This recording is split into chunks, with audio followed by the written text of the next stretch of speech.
Hey everybody, how's it going? Dieter Kurtenbach, I'm courtside here at Toyota Center. I wanted to share my thoughts ahead of a pivotal Game 6 because this one's about to get weird, folks. Warriors without Kevin Durant for this game, without Kevin Durant if it does go to a Game 7. And as much as we talked going into this series about styles making fights, well, we're now into the money-making rounds of this fight, and the styles have really diverged. The Rockets were able to determine the pace of play for the first 5 games of this series, maybe 4.5. And then the Warriors were able to find their joy again, if you will. Obviously, you want Kevin Durant on your team. Your team is going to be better with one of the greatest players in NBA history. But the Warriors are getting back to their roots. Steph Curry was wearing his 2015 shoes at shoot-around today. He might wear them in the game.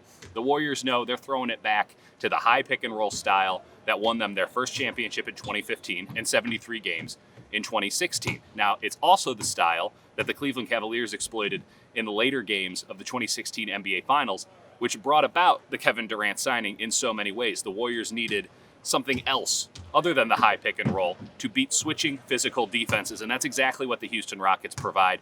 And I want to talk about home court whistle here a little bit. The home court whistle has been extremely favorable this entire series. The Warriors got it certainly in Game 1. Game 2 was a well-officiated game, but you can't argue that the Warriors didn't get the benefit of most 50-50 calls.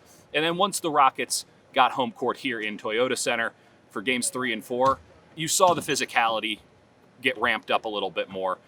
You saw the home court whistle. James Harden wasn't getting called for any offensive fouls on his home court. Obviously, I think we saw it again in Game 5.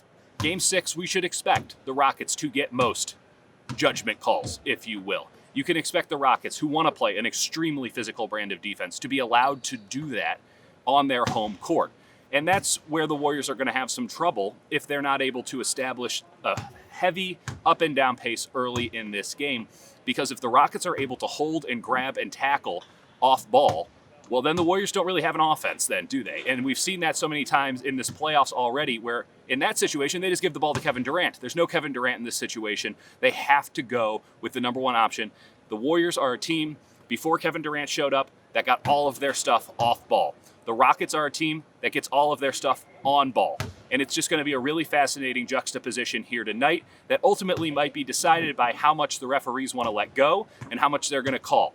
And at home court for the Houston Rockets with the Game 7 possibly on Sunday, it doesn't look too great for the Warriors. So they're going to have to establish a nice verve early and keep it going. This is going to be a spectacular basketball game, not just because you have two teams that, let's be honest, they don't like each other very much. Not because you're going to have an absolutely energized crowd here at Toyota Center in Houston, but because you have two extremely different styles. One of them is going to have to come out on top tonight. We'll see which one it is. If the Warriors win, oh boy, they might burn this place to the ground afterwards. And there might be a celebration in the streets of Oakland too. Want to get back for that. So excited to talk to you guys after the game. See you soon.